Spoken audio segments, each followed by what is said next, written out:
Hello, everybody. I'm Howie Hawkins. I was the Green Party and Socialist Party candidate for president in 2020. And this podcast, Green Socialist Notes, is about continuing to educate and advocate for the eco-socialist program that we ran on in 2020. And today we're going to focus on Ukraine. We have a guest from Kyiv, Ukraine, and that's Oleh Savytskyi. He is Kyiv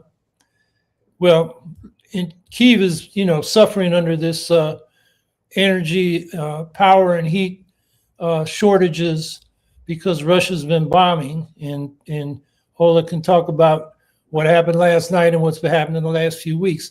Oleh is a climate and energy expert with Razom We Stand, which is the Ukraine-based campaign for fossil fuel sanctions on Russia and rebuilding or reconstructing Ukraine on the basis of renewable energy. And Oleh's been a climate activist since his youth. He's been a consultant to the Ministry of the Environment of Ukraine. He participated in UN global climate conferences, COP21 in Paris in 2015 and COP26 in Glasgow in 2021. And lately he's been writing and speaking about the intersection of corruption, security, and reconstruction issues in the choice between nuclear power and fossil fuels on one hand versus renewable energy on the other. So welcome to Green Socialist Notes, Oleh. Why don't you just start by describing the energy situation in Ukraine and what's been going on? I know you guys got hammered by drones last night. Yes. Thanks for having me, Howie, and for giving this platform to speak. We're going through a very difficult time right now in Ukraine. Russia is throwing everything that it has on us in these days. Virtually every other day we have hundreds of drones and dozens of ballistic missiles sent to our cities, to our power plants, our civilian infrastructure, and Russia is basically trying to freeze out our cities to death. And this is how they see the peace negotiations right now. And they virtually position themselves as brutal force that no one can match for. But I think they are mistaken in that. So you were saying that the strikes last night, they went at substations that feed nuclear power plants, their cooling systems. Could you talk a little bit about that? This isn't the first time in the last few weeks that's happened. Unfortunately, yes, it's not the first time, and Russia is just going full scale energy terror against Ukraine.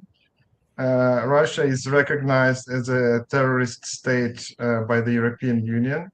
And terror is the exact word of what they are doing now. And they are like terrifying Ukraine and the whole of Europe with a prospect of nuclear disaster because they are targeting the power substations that connect nuclear power plants to the grid.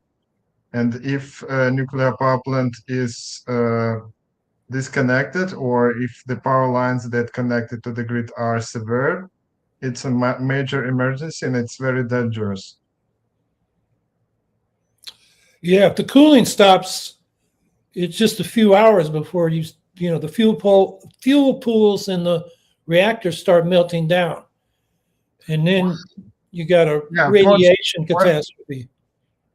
Well, fortunately, there are emergency diesel generators on those critical sites, including the site in Chernobyl, the decommissioning site, where there are pools with spent nuclear fuel, and those pools have to be cooled down.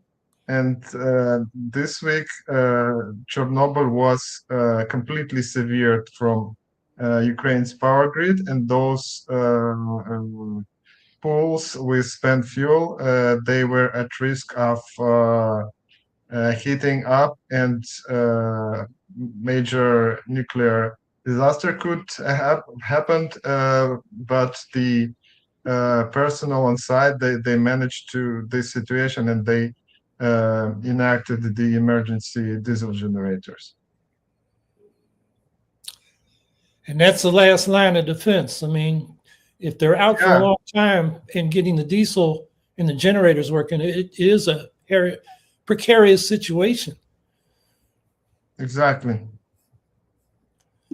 Yeah, and Russia is not like lowering the intensity of the attacks, and they just continue to throw everything they have. Yeah, there was Trump announced a pause, a truce, an energy truce, and he announced it on a Thursday. And then Russia started bombing again Monday night. He said it was for a week. It was like a 4-day week. And that was the most missiles that Russia had sent at Ukraine over the course of the whole war. It was, massive. And that's going on. More than 70 missiles were fired that night, and it was like unprecedented. Yeah, along with 450 or so drones, which overwhelmed the air defenses. So one of the big issues that we hear a lot about in the United States is the kickback scandal involving the State Nuclear Corporation. Why don't you talk about that and how it relates to energy policy and Russia's involvement? Well, I think Russia is very successful in exploiting the legacy of the Soviet Union against Ukraine, and basically Energoatom, this state nuclear corporation, it's still like in the Soviet Union, with KGB agents and Russian connected networks. And if we look at the first days of the war, the nuclear sites were the main attack angles. So the Zaporizhzhia nuclear power plant, the largest in Europe, was captured by Russians in the first week of the invasion. And that was no accident. Actually, if we talk about this corruption scheme in Energoatom, it was curated and basically orchestrated by Andriy Derkach, who is currently the senator of Gosduma of the Russian so-called parliament. And the father of this Andriy Derkach was the head of KGB security services in the Soviet time at this nuclear power plant, at Zaporizhzhia nuclear power plant. And later, in the 1990s, the father of Derkach was head of security services of Ukraine. So there is a unfortunately long institutional legacy of the Soviet system, of Soviet nuclear and military industrial complex, and this was kind of internal gate for invasion that Russia exploited. So when you say curated, what I understand is Derkach owned an office in Kyiv where the money was dispatched. Some of it went to Russia, maybe right to him. And before he was a senator in Russia, he was a member of the Ukrainian parliament. But when the full-scale invasion happened, he hightailed it to Russia. And Putin made him a senator, as thanks for his work with Soviet intelligence.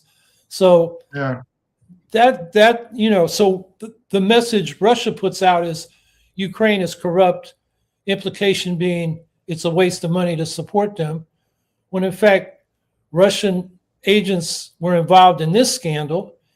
And another thing you've talked about is how the Soviet legacy of centralized power plants makes Ukraine vulnerable to attack. You want to talk about that? Yeah, that's a technical layer and of this Soviet legacy. So basically, we have four power plants that are providing like two-thirds of the electricity in Ukraine. Four sites which you can easily target with missiles and drones, and to disable nuclear power plants, you don't need to hit the reactor. It's just sufficient to knock down the switch gear, the transformers, which are just standing in the open. There is no physical protection, unlike the reactors. Reactors are enclosed in very strong concrete confinements, which are designed to withstand all kinds of scenarios, including plane crash or even ballistic missile would not crush the confinement of a nuclear power plant. But it can easily destroy the parts that connect the plant to the electric grid and sever its operation. And it's when the transformers or the switchgear is damaged, the nuclear power plant has to stop producing electricity and itself becomes out of power. And this means that there is a need for external source to power the cooling pumps, the water pumps that cool the reactor and spent nuclear fuel. And for that, diesel generators are like the last line of defense. Yeah, one of your articles that we'll put a link to in at some point in the chat, you have a picture of this guy Derkach, who's now the senator in Russia, with Rudy Giuliani. And that's when Trump was trying to blame Ukraine rather than Russia for interference in American elections. You want to tell us a few words about that? Derkach was involved in many operations orchestrated by Kremlin, and exactly high-level political interventions is what he was doing as well. And we see how all those corrupt networks merge together, like Russian intelligence and corrupt politicians in the US. And Rudy Giuliani is like the vivid example of corruption in the US.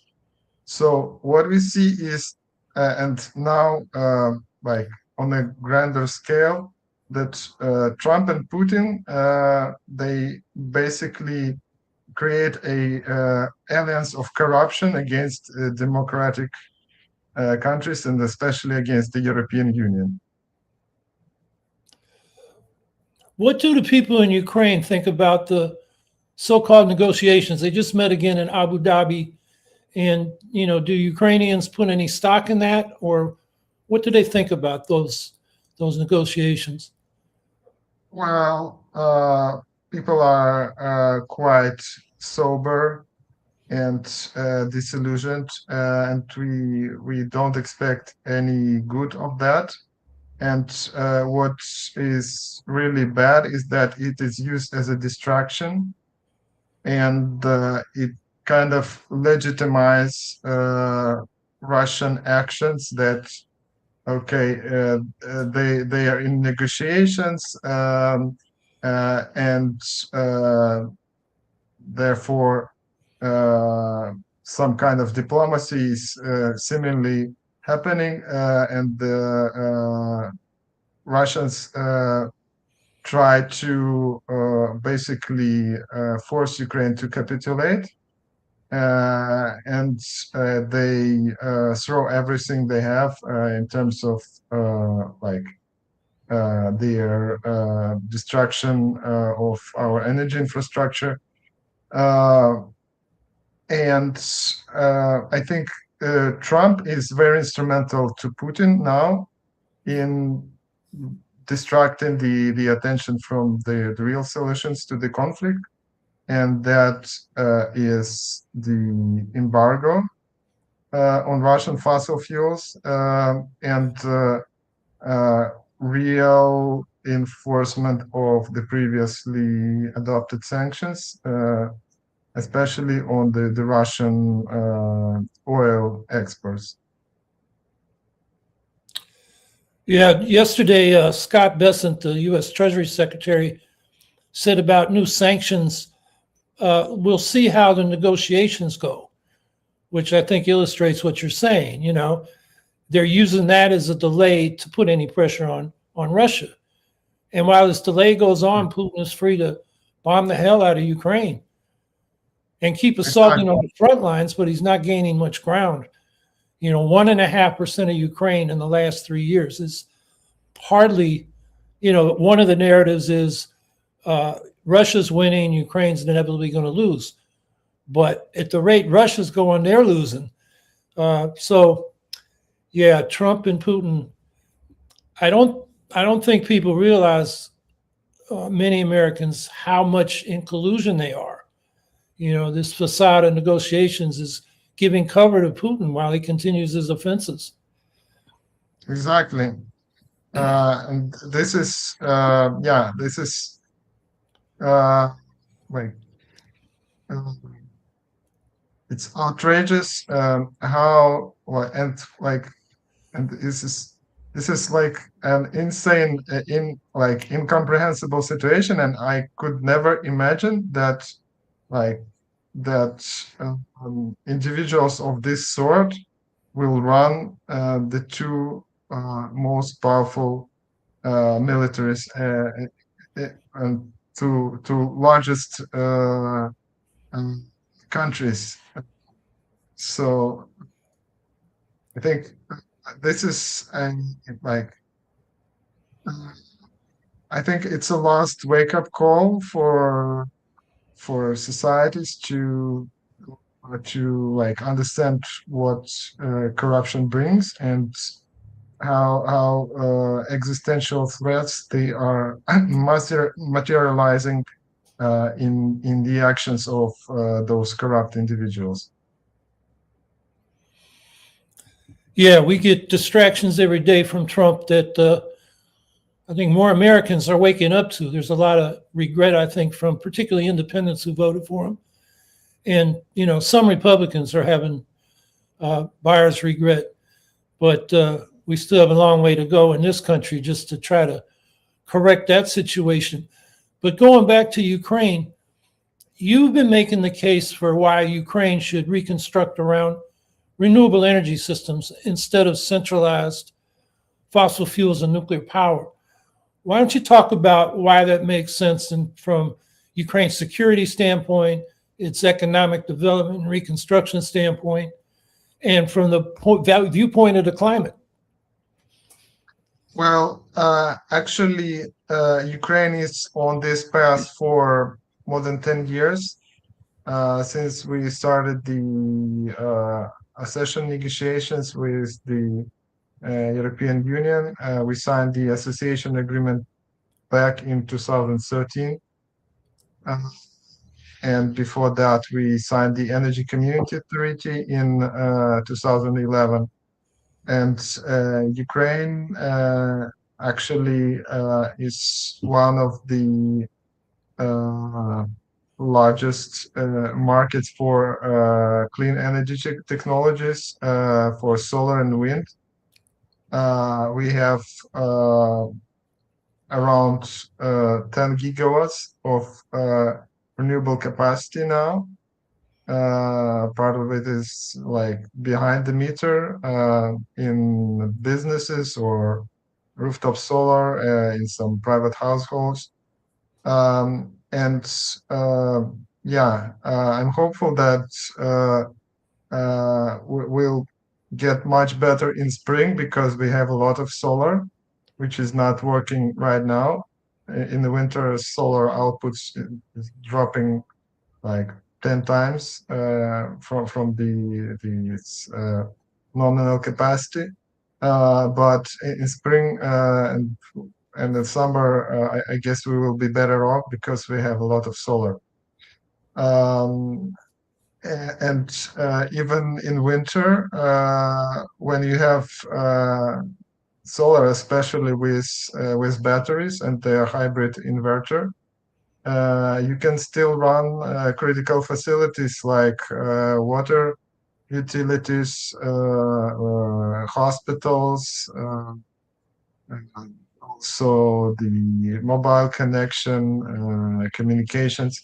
A lot of those critical facilities, they were equipped with with batteries and solar. And this allows Ukraine to keep going if there are major attacks on the centralized power grid. And this was actually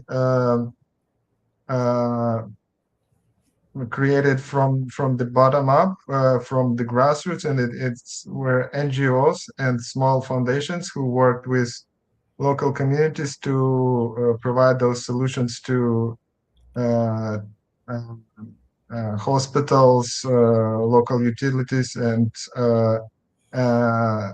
the state was not actually involved in those cases because the energy policy in Ukraine was again severely influenced by Russian networks, Russian intelligence, and just to mention that the previous Minister of Energy was Derkach's employee back in the 2000s. He worked for Derkach in Energoatom as a head of legal service. So, and this guy was a minister of of energy while Ukraine was at war with Russia. And this is unfortunately is one of the reasons why we are in such dire situations right now, because Russia successfully infiltrated our government, and that what they do.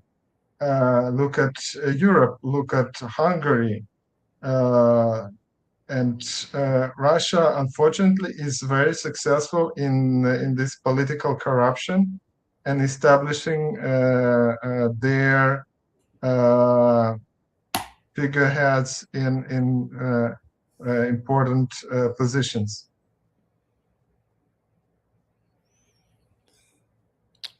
So I'm wondering what the current Ukrainian government policy is on like building gas-fired plants, coal plants, nuclear plants versus renewables. Is it still a debate? There's been some stories like I think in the New York Times or Washington Post that this was a debate. And so it seemed there were vested interests that want to keep the old centralized systems. Yeah, unfortunately, well, the electricity market in Ukraine is very concentrated, very monopolized. As I mentioned, more than a half of electricity is produced by Energoatom, the nuclear company, and there were little incentives to diversify. Even that the European investors and European banks, they stopped supporting centralized generation and nuclear more than like 10 years ago as well, and they started to invest in renewables. What we have now is really just 3 nuclear power plants remaining. Most of the thermal power plants they are destroyed, and what is very bad for Kyiv is that two big gas fired power plants that were operating more or less normally. They were destroyed by recent attacks, and that left part of the city without heating. We had very centralized district heating system, especially on the left bank of Dnipro River in Kyiv, which relied on those gas-fired combined heat and power plants. And now they are destroyed, and there is a huge question what we'll do, and how we will make sure that those parts of the city remain habitable. So centralized gas power plants, they are very vulnerable again to attacks, and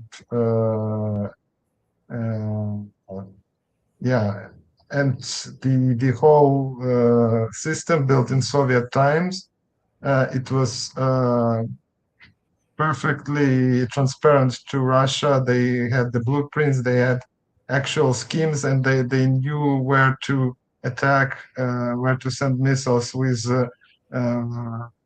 with precision, because they had the technical documentation and blueprints from the Soviet times. I know the two Westinghouse reactors that Ukraine was building, the construction has stopped. But if there is an end to the war, there was a lot of speculation about that. It was again this Derkach operations in Energoatom, and trying to like make appearance that Ukraine is building something, but it was actually a giant corruption scheme. well, I'm not surprised to hear that Westinghouse was in a corruption scheme. You know, it had to file for bankruptcy. Actually, Westinghouse was just signing memorandums with Energoatom, and the actual construction was intended to complete two Soviet unfinished nuclear units, and the solution which was promoted is to take the reactors and the equipment from Beliane project in Bulgaria, which was scrapped, and basically that equipment was sitting there for more than 10 years and rusting. But the European Union and Bulgarian opposition, they stopped this crazy scheme, and everything this whole thing of giant nuclear construction project, it unraveled last year. Well, I was just going to say, Westinghouse being involved in something shady doesn't surprise me.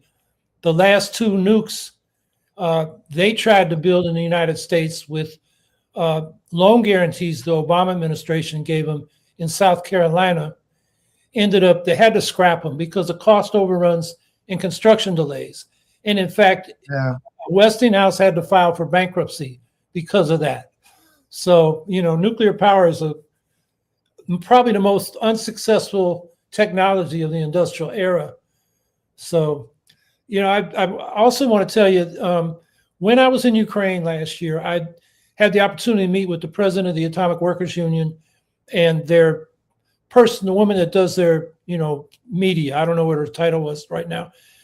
And, I was there to talk about the missing nuclear workers at Zaporizhia, and they're looking for support, in their quest to have the Russians tell them whether they're still alive and if they are, where they are.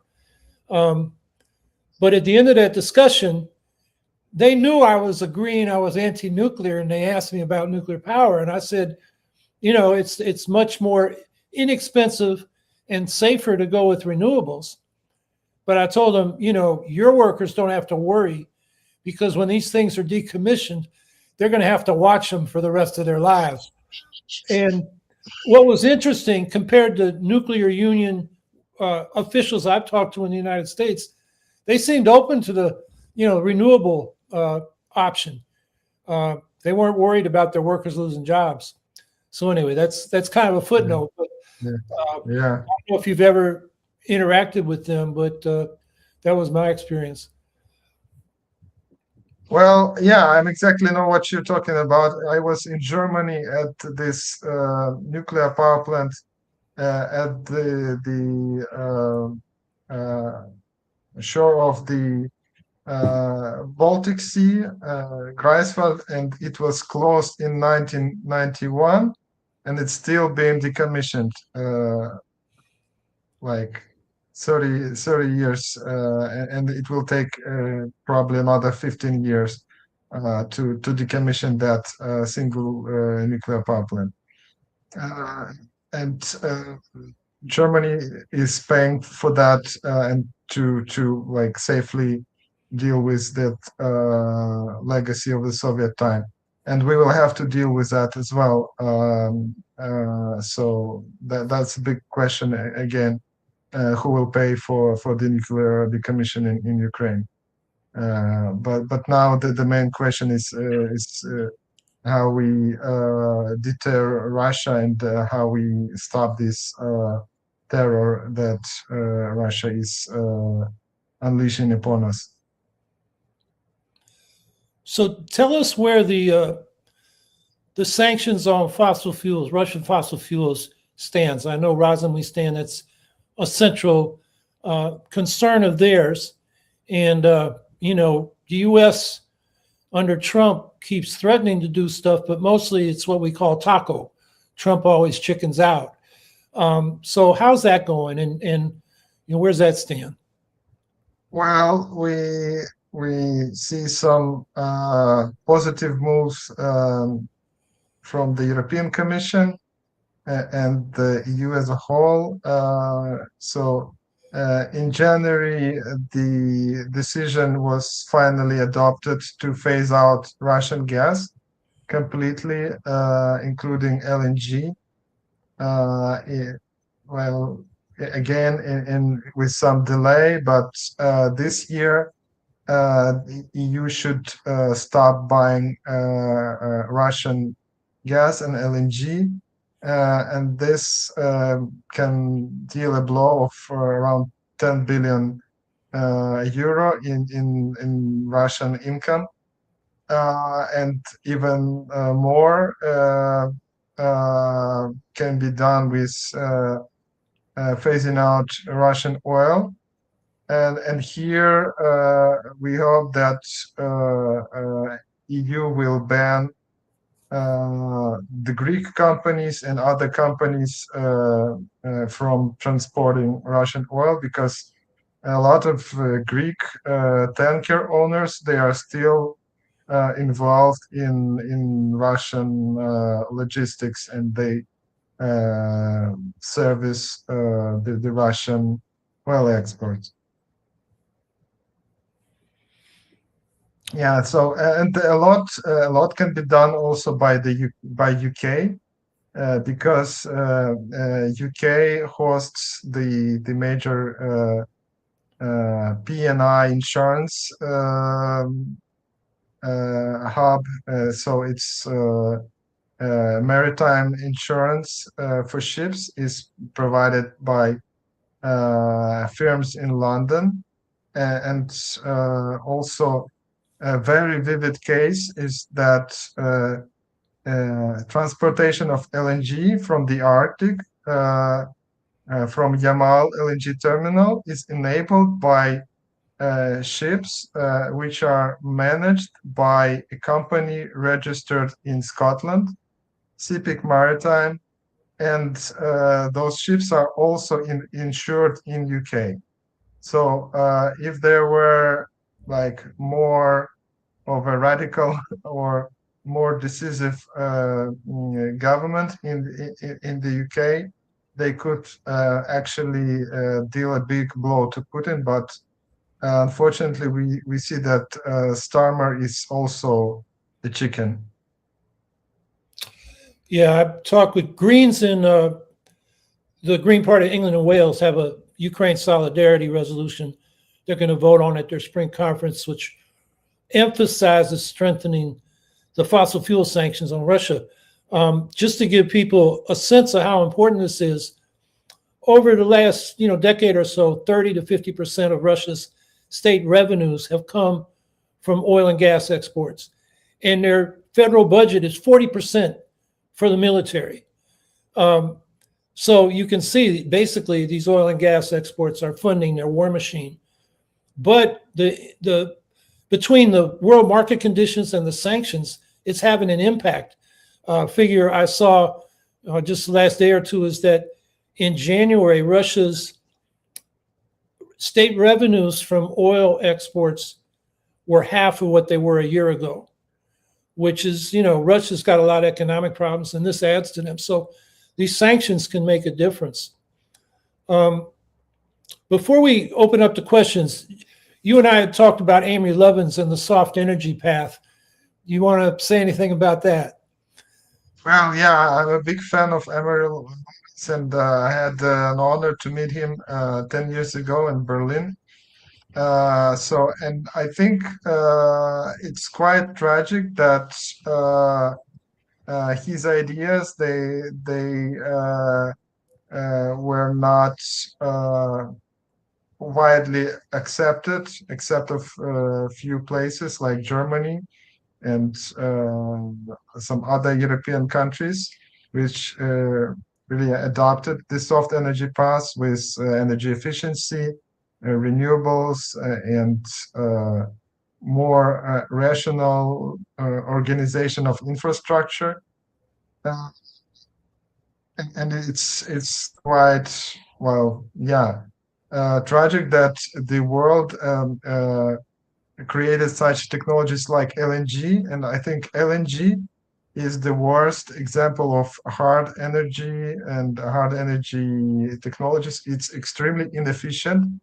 It's very polluting, and it's insane to first drill for several kilometers somewhere in the Arctic, in Russia, like Yamal and Siberia. Then you pump that gas and super chill and liquefy it, which takes a lot of energy, and a lot of that gas is just being burned to compress the gas into super cooled liquid, which is then loaded on huge vessels, which have to go through the ice from the Arctic to Europe, carrying that liquefied gas. And while they do so, they emit a lot of that gas in the atmosphere because their engines run on that gas as well. And those engines, they have fugitive emissions as well. They don't burn all of that gas. It's like some fraction of that gas is being emitted to the atmosphere. Then the ship arrives somewhere in Europe to regasify in terminal. Again, the energy is being spent to pump that gas into European gas grid, and then someone turns on the inefficient gas boiler or a gas cooker or other outdated appliance which is used to cook some some food or boil water, which can be done with clean energy much less effort. So the LNG is like ultimate, I would say, technological nightmare. It's like it's an insane technology. I would put nuclear first, but you're right about LNG as in terms of insanity. For people not familiar with Amory Lovins, back in 1976, he wrote a very influential article in Foreign Affairs where he laid out the alternatives, a soft energy path based on solar, wind, and batteries versus the hard energy path, fossil fuels and nuclear power. And the Carter administration had him consult with them. Unfortunately, the Carter administration chose fossil fuels in the form of synthetic fuels or syn fuels, which was gasifying not oil but coal, and so that was one problem. And then Carter committed to nukes. In fact, we had the Seabrook nuclear power plant site defeated in regulatory terms at the regional Nuclear Regulatory Commission board, and he just pulled it up to the national board and they approved it in total violation of their regulations. So, we had this choice back in the 70s, and here we are with a climate crisis, a wars over oil. I mean, that's one of the things Razom We Stand keeps saying, get off of oil. It's a cause of wars. So Amory's still around. He teaches at Stanford. He's got the Rocky Mountain Institute, does lots of, good technical work. People can look that up. But the soft energy path versus the hard energy path, we've had that choice before us now for 50 years, and we're still fighting to get on the right path. So, Razom We Stand is fighting for it in Ukraine, and we Greens got to fight for it in America. Yeah, we have to keep fighting, and I think that Ukraine is in a unique position because Russia destroyed much of our energy system, and we will have to rebuild it from scratch. And it's obvious that we need to use the best available technologies, newest and cleanest technologies that are available, and that's clearly solar and wind, and they are already dominating in new power capacities. And even now, under war, Ukraine is building hundreds of megawatts of wind every year, and I guess last year we installed around 1 gigawatt of solar. So why don't we go to people's questions and comments they've been putting in the chat and get Oleh to respond. Scott 164, I'm sick of fighting over fucking oil. It's a finite resource that only brings nothing but carbon and air pollution. We have to let it go. Yep. Totally agree. And it's a shame that Biden was thinking differently. Chris Blankenhorn, definitely seen a bipartisan resurgence of nuclear in the U.S., especially modular reactors. Both Trump and my governor, J.B. Pritzker of Illinois, who is arguably the most progressive governor in the country, have been pushing modular nuclear that has never been commercially produced. Well, there's a lot of fuss and conversation and hype around modular nuclear reactors, but they are like unicorns. It's a thing that doesn't exist. there are no regulatory approvals for new designs of small modular reactors. And what is actually the few places where things which can be like classified as small modular nuclear reactors are being built at Russia and China, and mostly for military purposes. And that's definitely not the safest technology, and not efficient one.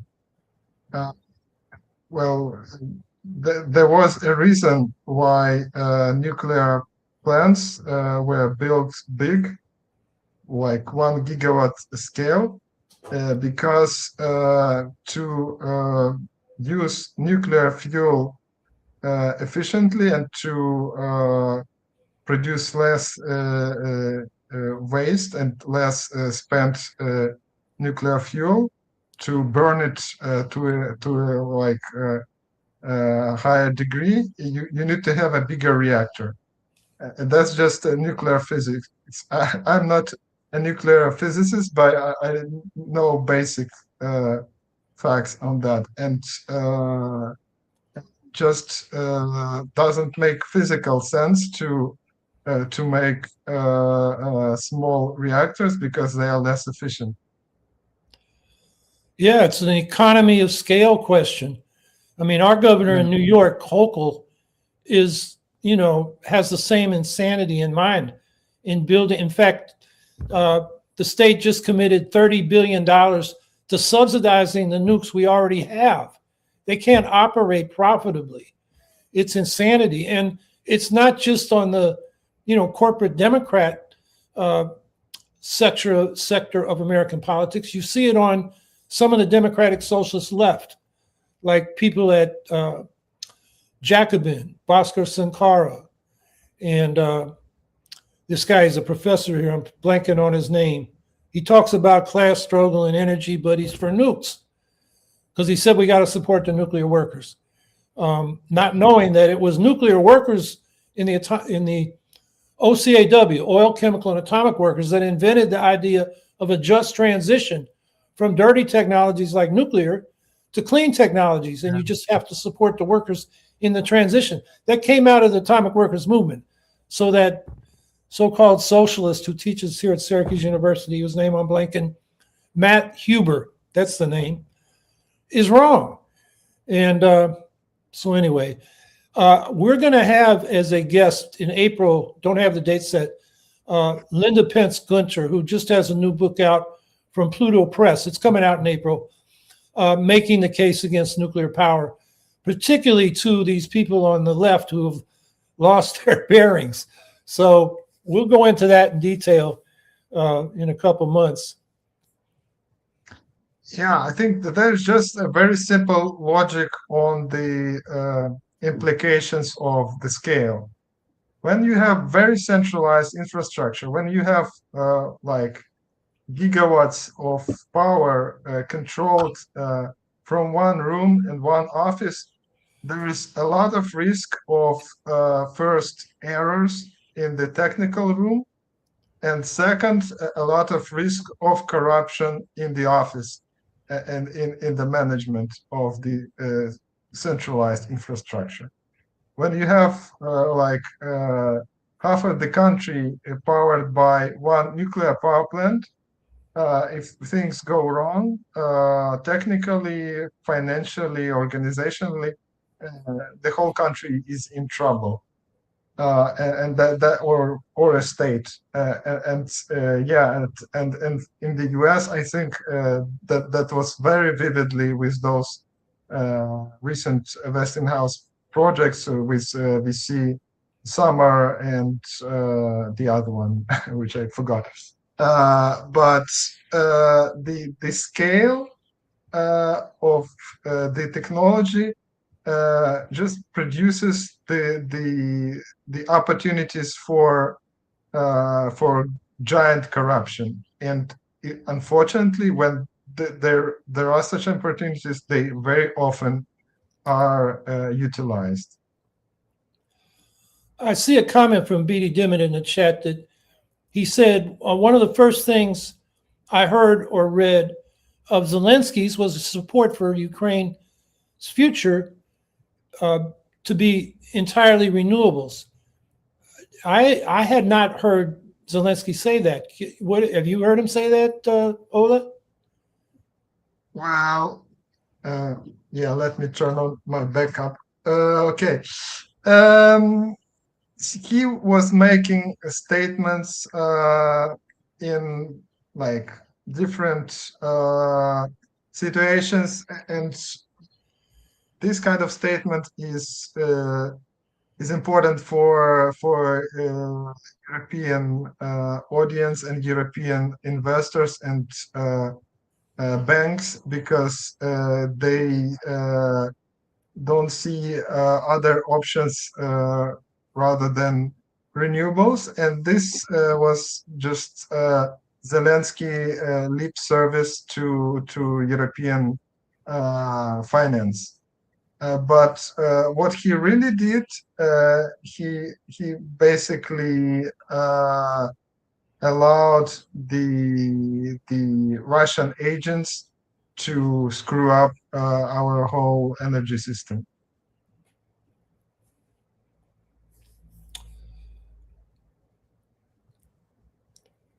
The Green Garrett. Oh, Zelensky said that around Christmas, first of the year after the invasion.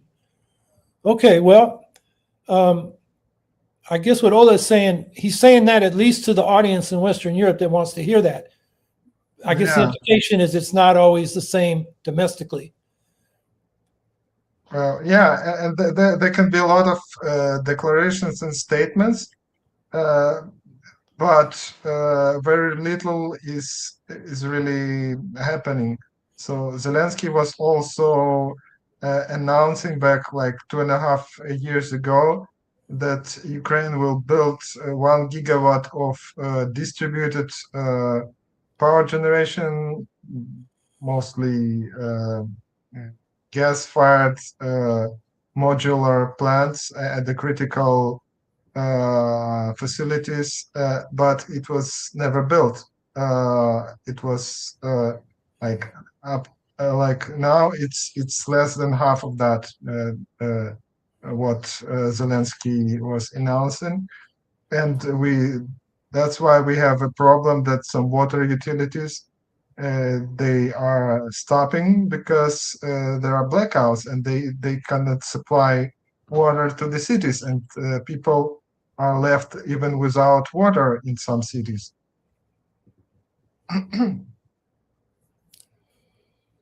The Green Garrett. Pro-nuclear folks typically dismiss environmental concerns, which focuses the conversation there.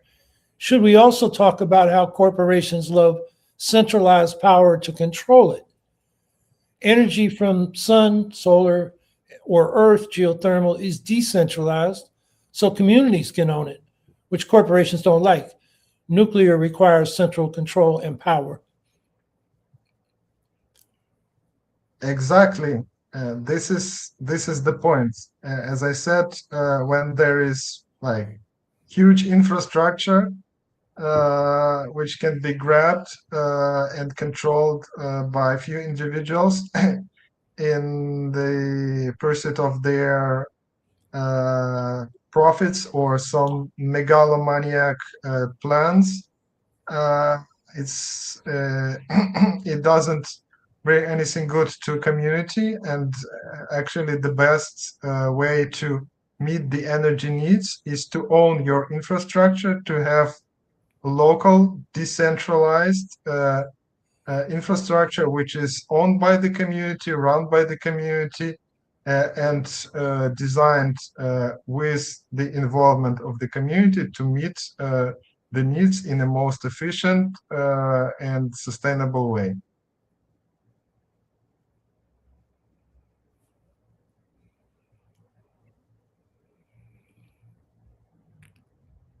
BD Dimit. Seizing Crimea took away proscription against using Sevastopol as a base for nuclear subs. Is Putin taking advantage of that? I was not aware of that proscription. I know that Ukraine or Russia had a 47-year lease on Sevastopol when they took Crimea. So they already had the base. But what do you know about that, Ola? Well, when I was in my student years, I was in Sevastopol. That was a popular tourist destination, and I've seen that old Soviet naval base and infrastructure, and there is no way for hosting nuclear submarines, and actually there are no nuclear submarines in the Black Sea because they are can't enter. Russia and the Soviet Union never built nuclear submarines in the Black Sea, and they were not allowed to enter from the Mediterranean. And Sevastopol just cannot be a base for nuclear submarines. But unfortunately, Putin took advantage of the Crimea as the platform for attacking Ukraine in 2022. Yeah, I got to say right now that when the full-scale war broke out, Noam Chomsky kind of justified it by saying Russia needs a warm water port. That's why they, deserve to have Crimea, which for a so-called anti-imperialist is a hell of a statement. And Artem Chapai, who we've had on this podcast, that's what his open letter when the war broke out was about, calling out Chomsky on that. And the fact is, Russia has ports on the Black Sea in Russian territory, on the other side of Sevastopol. They got, I can't pronounce the Russian well, but they got at least 3 ports, and they're building another one in the territory they occupy in Georgia. So Sevastopol wasn't even needed, to have a warm water port for Russia. That's a canard. So anyway, had to get that out there.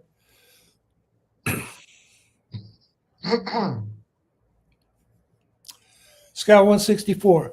Ola, do you have any concern for if J.D. Vance or Marco Rubio were to take over as leader of MAGA if Trump were to die in office and thus make things worse? Or not so because Vance is dull wood? Well, I haven't much of a think about that. I think, that will not make much change if J.D. Vance assumes office. Well, maybe there will be less of the craze and destruction in Twitter, but the policy will remain the same. Regarding Marco Rubio, I don't know. He's kind of this guy who adjusts to anything, and he can reverse his position 180 degrees, like he was making statements that Putin is committing genocide in Syria, and now he's shut up, and he's saying, probably we should back down and let Russia do whatever it wants in Ukraine. So I don't know. I'll just say, go ahead, finish. Yeah, well, I think that U.S. democracy needs some boost. Yes, we do. Thanks for the solidarity. We're working on it. I was just going to say, if Trump dies and it's J.D. Vance with Marco Rubio still there, it'll be worse. It will be, the bad things they're doing won't be so obvious because Trump just blurts it all out in crude ways. These guys will be more sophisticated, but probably more effective in implementing these bad policies.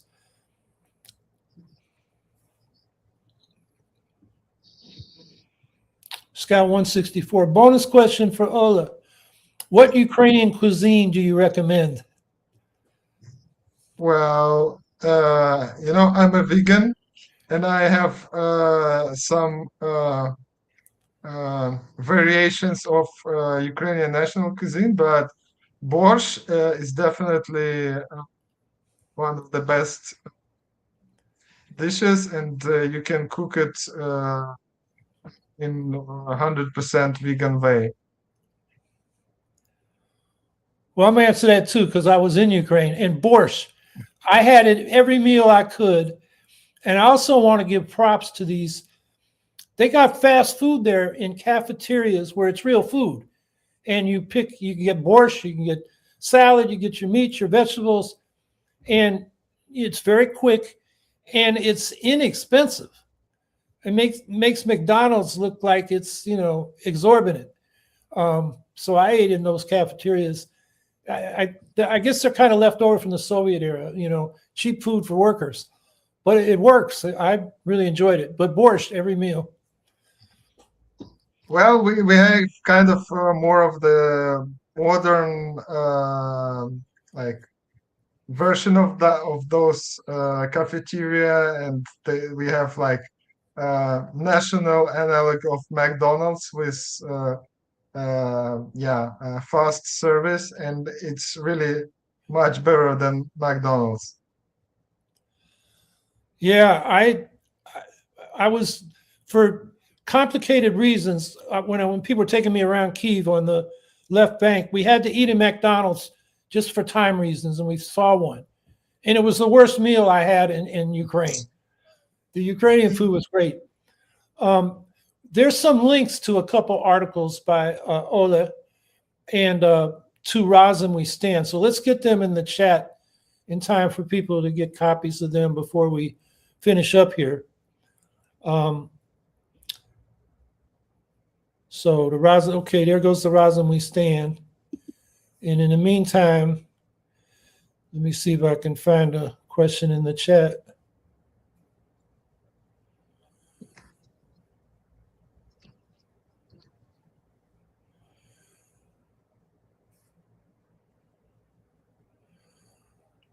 Okay, here's a question from Scout 164 that might be interesting. Oleh, do you think tensions should have eased after the Soviet Union fell in 1991? The U.S. kind of stopped caring after Russia embraced capitalism despite invading Transnistria in 1992. I think the problem is the U.S. believed that Russia would try to go down a different route despite love for the USSR and Russia not faltering and soon putting Putin in charge years later. So I don't know, there's a lot there to respond to, but I think the main thing is you think there could have been another path between the West and Russia after the Soviet Union collapsed. Definitely so. It was the West I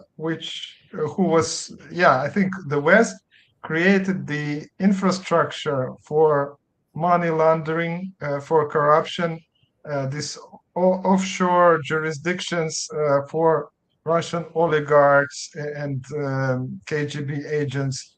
And it was a huge robbery of the post-Soviet countries, which was facilitated by the Western financial and legal systems, unfortunately.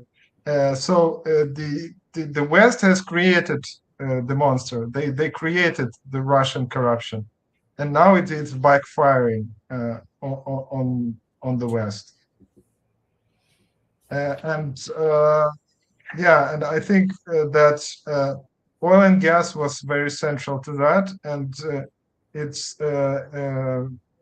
international oil and gas companies who basically created Putin, because they were interested in a stable and strong centralized government in Russia with whom they can make their corrupt deals. And companies like Exxon and others, BP, shell, they entered Russia and they scooped huge Russian hydrocarbon reserves, and they basically supported this rise of petrofascism in Russia. Yeah, and it's worth noting that Exxon began lobbying the Trump administration as soon as it came into office about reopening Russia for the oil business. And when Putin and Trump met in Anchorage, Alaska, Putin issued a decree that day opening up Russia to Exxon and Chevron and the rest of them. So, that's sort of the power behind the throne that we need to, expose.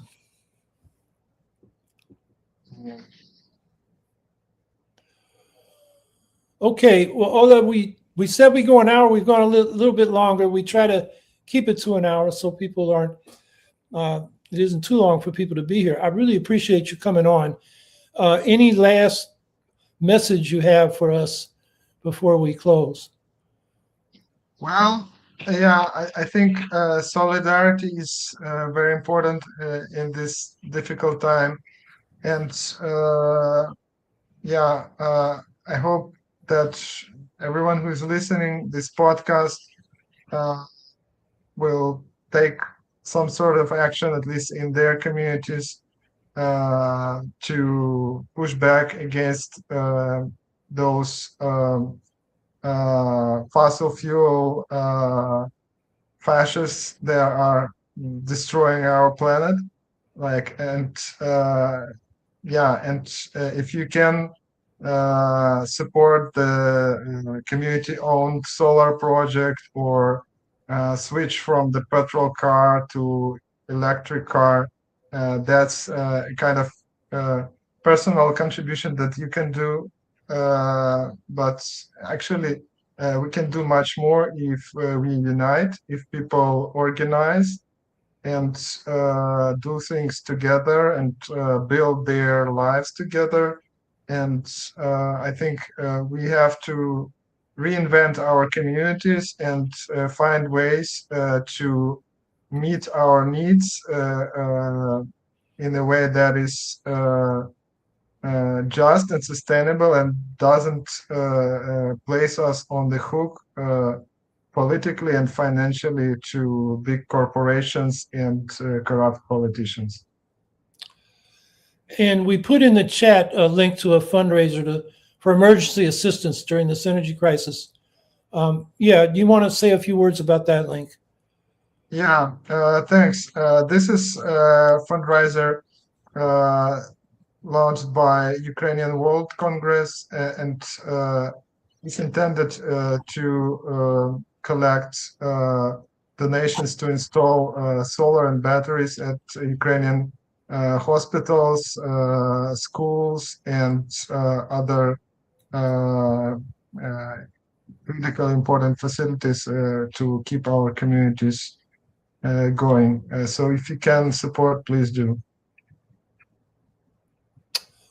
Okay, well, I appreciate Ola being here and everyone else being here. And, just think about Ukraine with all the distractions Trump is putting before us and all the other bombings and wars he started.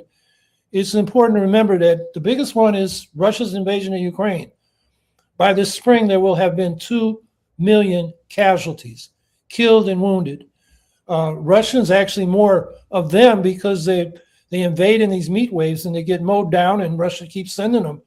But many, about a third of those casualties are Ukrainian. So it's a disaster, and we need to keep it in our minds and in our activities. Next week, I don't have a guest scheduled. I have a number of inquiries out. We'll see. Otherwise, we'll do questions and answers on current events. And that's it for this week. Everybody stay active, stay warm if you're in the East, and stay active. What we do makes a difference. So have a good week, everybody.